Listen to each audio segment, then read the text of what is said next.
የሚፈውስ የሚያድን ከአጋንንት እስራት ነፃ የሚያወጣ አብን ያረካ አብን ደስ ያሰኝ ሕያው መስዋዕት ፍጹም ደስታ እግዚአብሔር ጨመረልን።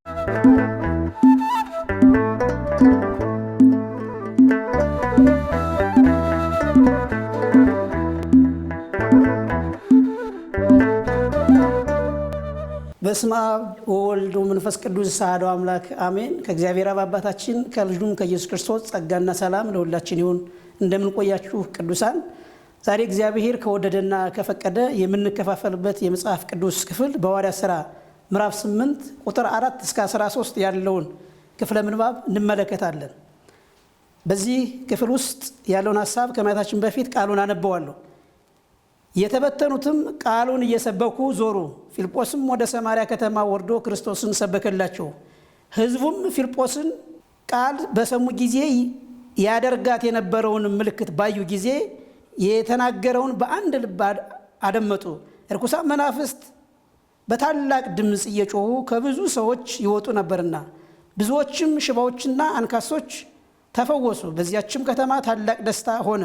ሲሞን የሚሉት አንድ ሰው ግን እኔ ታላቅ ነኝ ብሎ እየጠነቆለ በሰማርያም ወገን እያስገረመ ቀድሞ በከተማ ነበረ። ከተናናሾቹም ጀምሮ እስከ ታላላቆች ድረስ ታላቁ የእግዚአብሔር ኃይል ይህ ነው እያሉ ሁሉ ያደምጡት ነበር። ከብዙ ዘመንም ጀምሮ በጥንቆላ ስላስገረማቸው ያደምጡት ነበር። ነገር ግን ስለ እግዚአብሔር መንግሥትና ስለ ኢየሱስ ክርስቶስም እየሰበከላቸው ፊልጶስን ባመኑት ጊዜ ወንዶችም ሴቶችም ተጠመቁ። ሲሞንም ደግሞ ራሱ አመነ።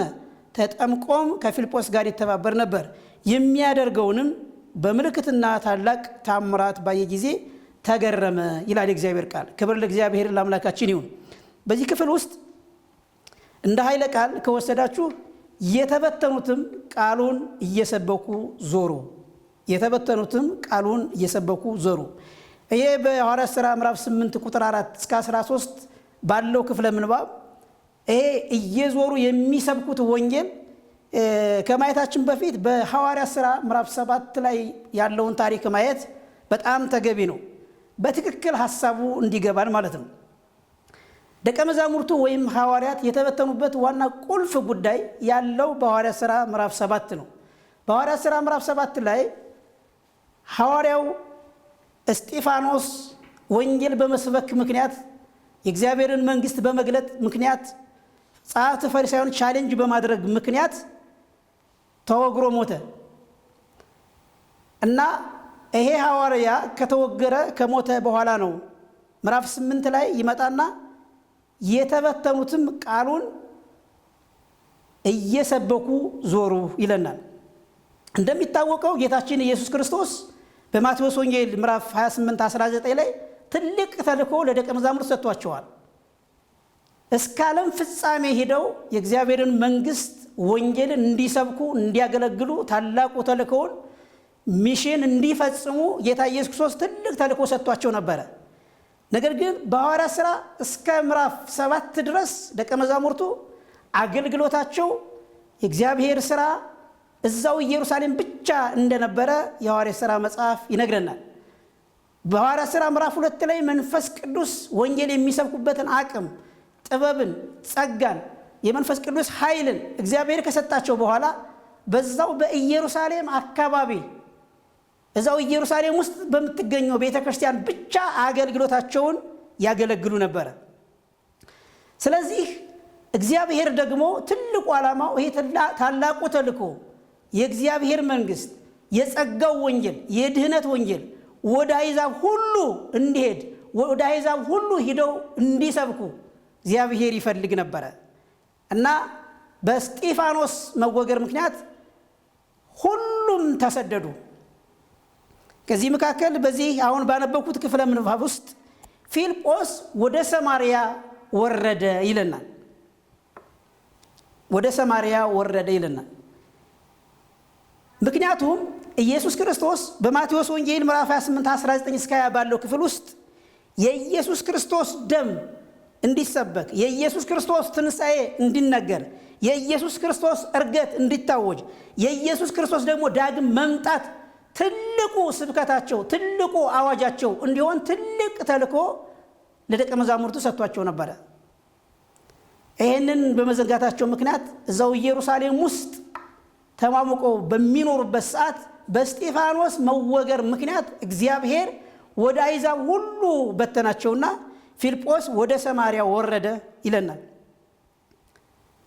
ከዚህ በኋላ ፊልጶስ ወንጌልን በሰማርያ በሚሰብክ ሰዓት፣ የእግዚአብሔርን መንግሥት በሚገልጥ ሰዓት ብዙ ሰዎች እንዳመኑ የእግዚአብሔር ቃል ይነግረናል። ስለዚህ የእስጢፋኖስ መወገር፣ የእስጢፋኖስ መሞት ደቀ መዛሙርቱ ወይም ሐዋርያት ወደ አሕዛብ እንዲሄዱ ከኢየሩሳሌም እልፍ እንዲሉ እንዲዞሩ እየዞሩ የእግዚአብሔር መንግሥት እንዲገልጡ ትልቅ ምክንያት ሆኗቸዋል፣ ለደቀ መዛሙርቱ ማለት ነው።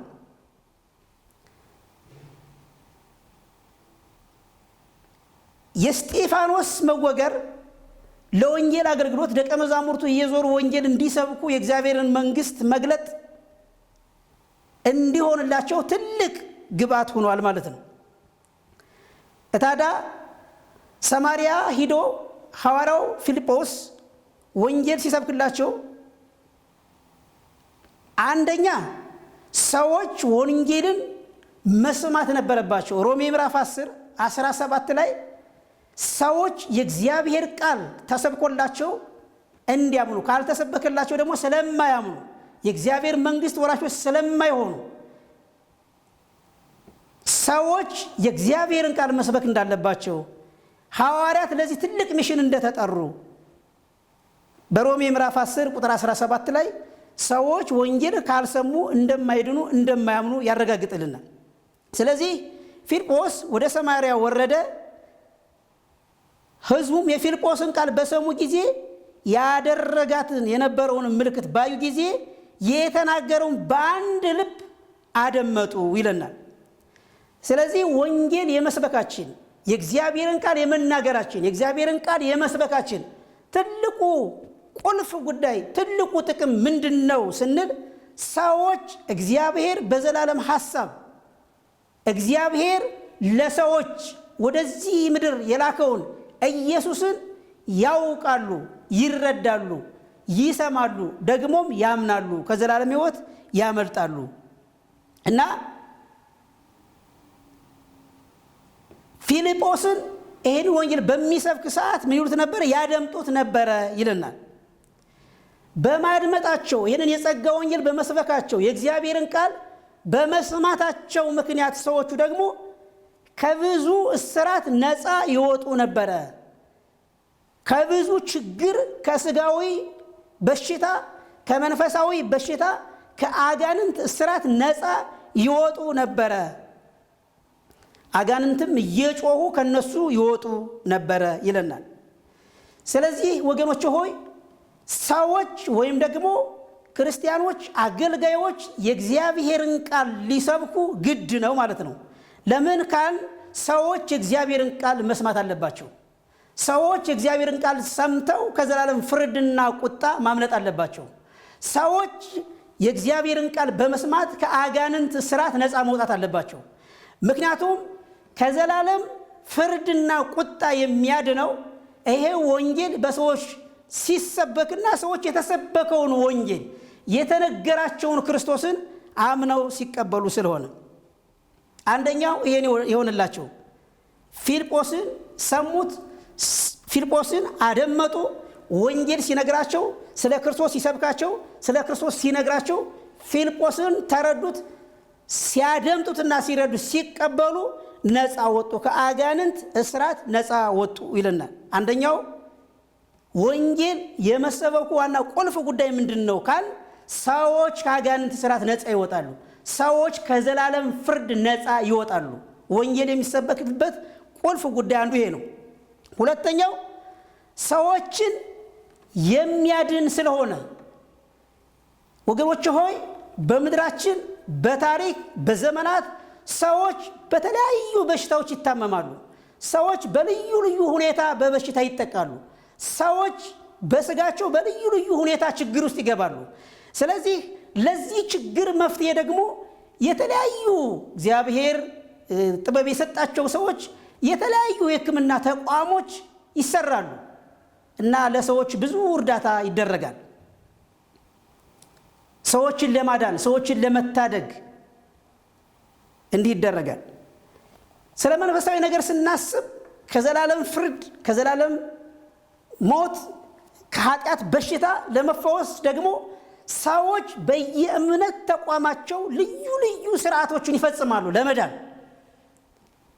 ከኃጢአት በሽታ ለመፈወስ ከኃጢአት በሽታ ለመገላገል ከሰይጣን ግዛት ነፃ ለመውጣት የተለያዩ ስርዓቶችን ሰዎች ይፈጽማሉ። ነገር ግን ወገኖች ሆይ እግዚአብሔር አስቀድሞ በመለኮት ሐሳብ ሰዎች ይፈወሱበት ዘንድ ሰዎች ይድኑበት ዘንድ አስቀድሞ በዘፍጥረት መጽሐፍ ምዕራፍ 3 ላይ እግዚአብሔር የወሰነው ኢየሱስ ክርስቶስ ነው። ክብር ለስሙ ይሁን። ስለዚህ የተበተኑት እየዞሩ ወንጌል እንዲሰብኩ ትልቅ ሚሽን እግዚአብሔር የሰጠበት ቁልፍ ጉዳይ ሌላኛው ሁለተኛው ትልቁ ቁም ነገር ምንድነው ካላችሁኝ ይሄ የሚሰብኩት ኢየሱስ ይሄ የሚሰብኩት ወንጌል ይሄ የሚናገሩት ወንጌል ይሄ ብዙ ዋጋ የሚከፍሉለት እነ እስጢፋኖስ የተወገሩለት ወንጌል ሰዎችን ከኃጢአት በሽታና ከስጋ ደዌና ከሰይጣን እስራት ነፃ የሚያወጣና የሚያድን ስለሆነ ክብር ለስሙ ይሁን። ስለዚህ ኢየሱስ ይህንን ትልቅ ሚሽንና ተልእኮ ሲሰጣቸው ቀላል አይደለም ማለት ነው። ኢየሱስ በስጢፋኖስ ስደት ምክንያት የተበተኑት ሁሉ እየዞሩ እንዲሰብኩት ያደረገው መንፈስ ቅዱስ ይሄ ትልቅ ጉዳይ ነው ማለት ነው። አንደኛ ሰዎች መስማት አለባቸው። ኢየሱስ ስለነሱ ኃጢአት መከራን እንደተቀበለ ኢየሱስ ስለነሱ ኃጢአት ደሙን እንዳፈሰሰ መስማት አለባቸው። ሁለተኛ የሚፈውስ የሚያድን ከአጋንንት እስራት ነፃ የሚያወጣ እርሱ እንደሆነ ማመን አለባቸው። ነውር የሌለበት በግ ፈጽሞ አእምሯችን ከክስ ነፃ የሚያደርግ የሚያድን እንደሆነ ሰዎች ያምኑ ዘንድ ይህ የምስራች ወንጌል መስበክ ነበረባቸው። ስለዚህ ወገኖቼ ሆይ በስጢፋኖስ ሞት ምክንያት በስጢፋኖስ መወገር ምክንያት ስጢፋኖስ ወንጌል በመስበኩ የተቀበለውን መስዋዕትነት ምክንያት በማድረግ የተበተኑት ሁሉ እየዞሩ ኢየሱስን ሰበኩ። የተበተኑት ሁሉ እየዞሩ የእግዚአብሔርን መንግሥት ገለጡ። የተበተኑት ሁሉ የክርስቶስ ሞትና ትንሣኤን ማወጅ ጀመሩ። ምክንያቱም ሰዎችን ፍጹም የሚያድን ሰዎችን ፍጹም የሚታደግ ሰዎችን ፍጹም ከኃጢአት ክስ ነፃ የሚያወጣ ሰዎችን ፍጹም የሚረዳ ኢየሱስ ስለሆነ። ሶስተኛ ፊልጶስ በዚህ የወንጌል አገልግሎት በዚህ የእግዚአብሔርን መንግሥት በመግለጡ ምክንያት ይሄንን የእግዚአብሔርን መንግሥት የእግዚአብሔርን ቃል የጸጋውን ወንጌል የሰሙት ሰዎች ውስጥ ታላቅ ደስታ ስለሚሰጥ ክብር ለእግዚአብሔር ይሁን።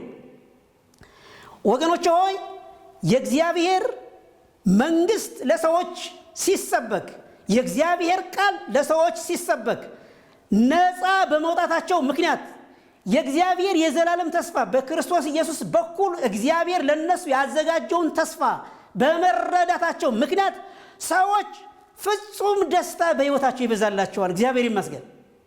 ፍጹም ደስታ በዚህ ዓለም ያለው ትርምስ የማያናውጠው ፍጹም የሆነ ደስታ፣ ስጋት የሌለበት ደስታ የሆነ ውጣ ውረድ ከውስጣቸው በቃ ሊነቅረው የማይችል ደስታ ሊነቀል የማይችል ደስታ ይጨምርላቸዋል። ይሄ ሶስተኛው ወንጌል በመሰበኩ ምክንያት የእግዚአብሔር መንግሥት ለሰዎች በማካፈላችን ምክንያት በሰዎች ሕይወት ሌላው ሶስተኛው የሚጨምረው ምንድነው ስንል በዚህ ክፍል ውስጥ በእነኚህ ሰዎች ሕይወት እግዚአብሔር የጨመረላቸው ምንድነው ስንል ፍጹም ደስታ እግዚአብሔር ጨመረላቸው። እውነት ነው። በዛ ዘመን ይሄንን ክርስቶስን ማመን፣ ይሄንን ክርስቶስን ማምለክ፣ ይሄን ክርስቶስን መቀበል፣ ይሄን ክርስቶስን መረዳት፣ ይሄን ክርስቶስን ማምለክ እውነት ነው ያስወግራል። ወደ ኋላ መለስ ብለን የሐዋርያት ሥራ ምዕራፍ 7 ስናጠና ይሄ የተሰበከላቸው ኢየሱስ በስጢፋኖስ ሕይወት ያመጣውን ነገር ያቃሉ፣ ይሰማሉ። በኢየሩሳሌም መካከል ኢየሱስን በመስበኩ ምክንያት እስጢፋኖስ ተወግሮ እንደሞተ ያቃሉ። ወገኖቼ ሆይ ግን ይሄ የሰሙት ኢየሱስ፣ ግን ይሄ የሰሙት ወንጌል፣ ግን ይሄ የሰሙት የእግዚአብሔር ቃል ፍጹም ደስታ በሕይወታቸው ስለጨመረላቸው በክርስቶስ ምክንያት የሚመጣው መከራ ይሄን ያህል ስጋት አልጨመረባቸውም በሕይወታቸው። ከምን የተነሳ? እግዚአብሔር በሕይወታቸው ከጨመረላቸው ደስታ የተነሳ። ምክንያቱም የሁላችሁ ወገኖች ሆይ ቁጥር 7 ላይ እንዲህ ይላል፣ በሰሙም ጊዜ ያደረጋትን የነበረውን ምልክት ባዩ ጊዜ የተናገረውን በአንድ ልብ አደመጡ። እርኩሳን መናፍስት በታላቅ ድምፅ እየጮሁ ከብዙ ሰዎች ይወጡ ነበርና ይላል። የደስታቸው ምንጭ ለብዙ ዘመናት በሕይወታቸው ሰይጣን በአርነት በግዞት ይዟቸው የነበረውን ነፃ አወጥቷቸዋል። ይሄ ወንጌል ነፃ አወጥቷቸዋል። በዚህ ወንጌል መሰበክ ምክንያት ከስጋ ደዌ፣ ከስጋ በሽታ፣ ከሰይጣን ግዞት ነፃ አወጥቷቸዋል። በዚህ ሲገረሙ ደግሞ ኢየሱስ ክርስቶስ የኃጢአታቸው ስርየት ሆኖ በአብ ፊት በአብ ቀኝ ተቀምጧል። የበደላቸውን የኃጢአታቸውን ዋጋ ከፍሎላ። ስለዚህ ከሰሙት ከታላቁ ወንጌል የተነሳ ከሰሙት ነፃ ከሚያወጣው ከኢየሱስ ክርስቶስ የምስራች የተነሳ ከአጋንንት ስራት ነፃ ወጥተዋል። ከዘላለም ፍርድ ነፃ ወጥተዋል። ታላቁን መዳን አግኝተዋል እነኚህ ሰዎች። ስለዚህ ታላቅ ደስታ እግዚአብሔር ጨመረላቸው። በምን ምክንያት? ወንጌል በፊልጶስ ምክንያት ወደ ሰፈራቸው ወደ አካባቢያቸው ወንጌል ስለተሰበከላቸው፣ ወንጌል ፊልጶስ ይዞ ስለሄደላቸው፣ ወንጌልን ይዞ በአካባቢያቸው ስለተገለጠላቸው፣ በዛም ምክንያት ከአጋንንት ነፃ ስለወጡ የእግዚአብሔር ኃይል የእግዚአብሔር የዘላለም ተስፋ በዚህ ወንጌል ምክንያት በእነኚህ ሰዎች ሕይወት እግዚአብሔር ጨምሮላቸዋል። ሌላው በታሪካቸው እነኚህ ሰዎች በእያንዳንዳቸው ሕይወት ውስጥ በእያንዳንዳቸው ኑሯቸው ውስጥ ሰይጣን የፈለገውን ሲያደርግ ሲኖሩ፣ በጨለማ ሲኖሩ፣ ያለ ተስፋ ሲኖሩ የደረሰላቸው አንድም ፍጥረት አልነበረም።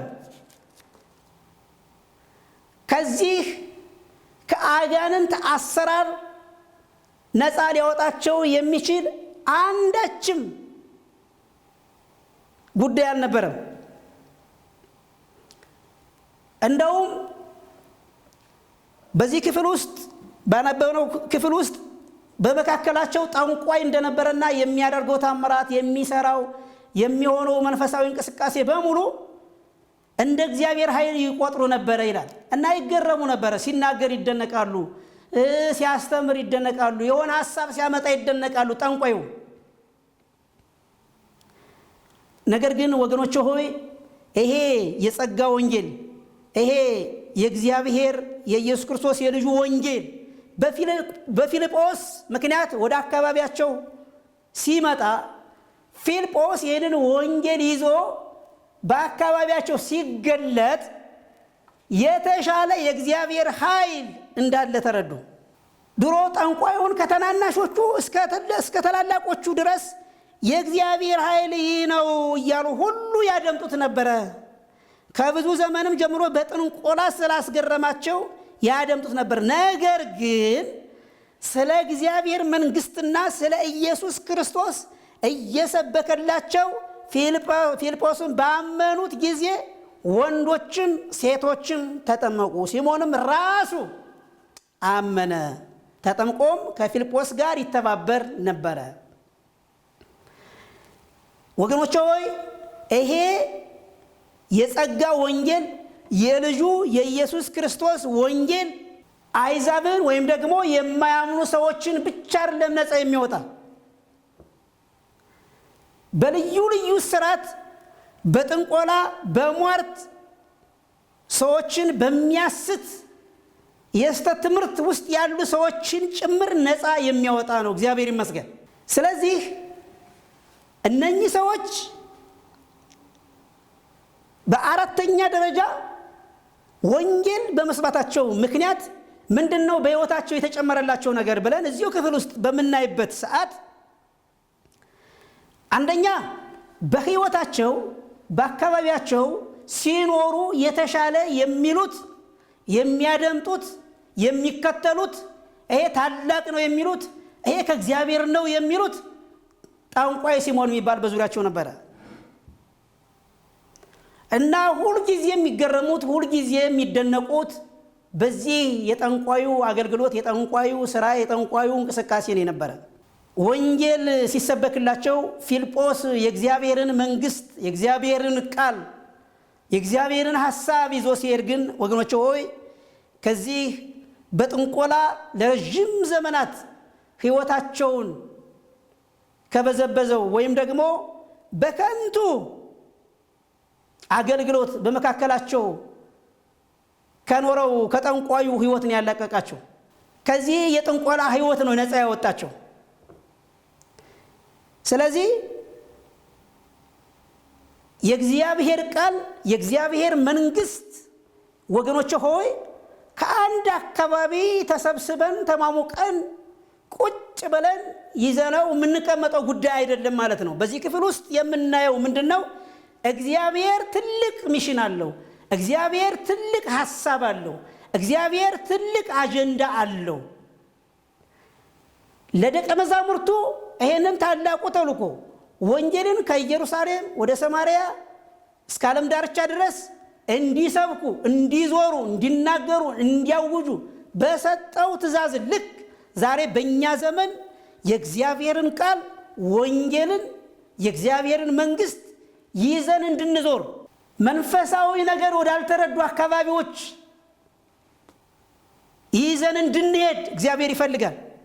ምክንያቱም የእግዚአብሔር የልቡ ሐሳብ ያ እንደሆነ ምንረዳ ቁልፍ ጉዳይ ምንድነው ካልነ እግዚአብሔር ኢየሩሳሌም ውስጥ ተሰብስበው እንዲቀመጡ አልፈቀደም እና እንዳች ነገር ሆነ። እስጢፋኖስ ተወግሮ ሞተ። በኢየሩሳሌም እንደፈለጉ ደስ ብሏቸው ተመችቷቸው ተስማምቷቸው እያመለኩ እየዘመሩ እንዲኖሩ እግዚአብሔር አልፈለገም። ያንን እድል ነው እግዚአብሔር የቀማቸው ወንጌል እንዲሰብኩ። ያንን እድል ነው ከመካከላቸው ያነሳው እግዚአብሔር የእግዚአብሔርን መንግስት ይዘው እንዲዞሩ። እውነት ነው እግዚአብሔር ረዳቸው። የተበተኑት ቃሉን እየሰበኩ ዞሩ። ስለዚህ ወገኖቼ ሆይ በዚህ በሐዋርያት ሥራ እግዚአብሔር በትኗቸው የእግዚአብሔርን ቃል እየዞሩ ወንጌልን እየዞሩ እንዲሰብኩ በፈለገው ልክ እግዚአብሔር በዚህኛው ዘመን እኛ የእግዚአብሔርን ቃል የእግዚአብሔርን መንግስት ወንጌልን እየዞርን ወንጌል ላልሰሙ ሰዎች እንድንሰብክ እግዚአብሔር ይፈልጋል። ምክንያቱም ይሄ የጸጋ ወንጌል ይሄ የእግዚአብሔር መንግስት ለሰዎች መገለጥ አለበት። ምክንያቱም ፍጹም ሰዎችን የሚያድን የእግዚአብሔር ወንጌል ስለሆነ፣ ምክንያቱም በሰዎች ሕይወት ትልቅ ደስታ የሚጨምርላቸው፣ ትልቅ ሰላም የሚሰጣቸው፣ ትልቅ ረፍት የሚሰጣቸው፣ ትልቅ ተስፋ በሕይወታቸው የሚጨምርላቸው ወንጌል ስለሆነ ማለት ነው። በመጨረሻም ሰዎች የእግዚአብሔርን ኃይል የሚያውቁት የእግዚአብሔርን የማዳን ኃይል፣ የእግዚአብሔርን የመታደግ ኃይል፣ የእግዚአብሔርን የጸጋ ኃይል፣ የእግዚአብሔርን የቸርነቱን ኃይል ሰዎች የሚያውቁት ሰዎች የሚረዱት የእግዚአብሔርን ቃል ወይም ደግሞ ወንጌልን ሲሰሙ ስለሆነ ወገኖች ሆይ የእግዚአብሔርን ወንጌል በመስበክና በመስራት የእግዚአብሔርን ቃል በማወጅ እግዚአብሔር ዘመናችን ይባርክልን። ስለዚህ ቃሉ እንዲህ ይላል፣ የተበተኑትም ቃሉን እየሰበኩ ዞሩ። ፊልጶስም ወደ ሰማርያ ከተማ ወርዶ ክርስቶስን ሰበከላቸው። ሕዝቡም የፊልጶስን ቃል በሰማ ጊዜ ያደረጋትን የነበረውን ምልክት ባየ ጊዜ የተናገረውን በአንድ ልብ አደመጡ። ርኩሳን መናፍስትም በታላቅ ድምፅ እየጮሁ ከብዙ ሰዎች ይወጡ ነበርና ብዙ ሰዎችና አንካሶች ተፈወሱ። በዚያችም ከተማ ታላቅ ደስታ ሆነ ይለናል። ክብር ለእግዚአብሔር ለአምላካችን ይሁን። ወገኖች ሆይ ለሰዎች ትልቅ ደስታ የሚሆን ለሰዎች ትልቅ መዳን የሚሰጥ ለሰዎች ትልቅ ረፍት የሚሆን ለሰዎች የእግዚአብሔርን ኃይል የሚያውቁበት እድል የሚያገኙት የእግዚአብሔር ቃል ወንጌል ሲሰበክ ነው። ይሄ የእግዚአብሔር የዘላለም ሐሳቡ ነው። ይሄ የእግዚአብሔር ሰዎች እኛ አማኞች፣ አገልጋዮች፣ ክርስቲያኖች እንድናውጀው፣ እንድንሰብከው፣ እንድንናገረው ለሰዎች ሁሉ እንድንገልጠው እግዚአብሔር ለዘላለም የወሰነው የፈቀደው የሰጠው ትልቅ ትእዛዝና ተልእኮ ነው። ያስተማረን እግዚአብሔር፣ የመከረን እግዚአብሔር ክብር ለስሙ ይሁን።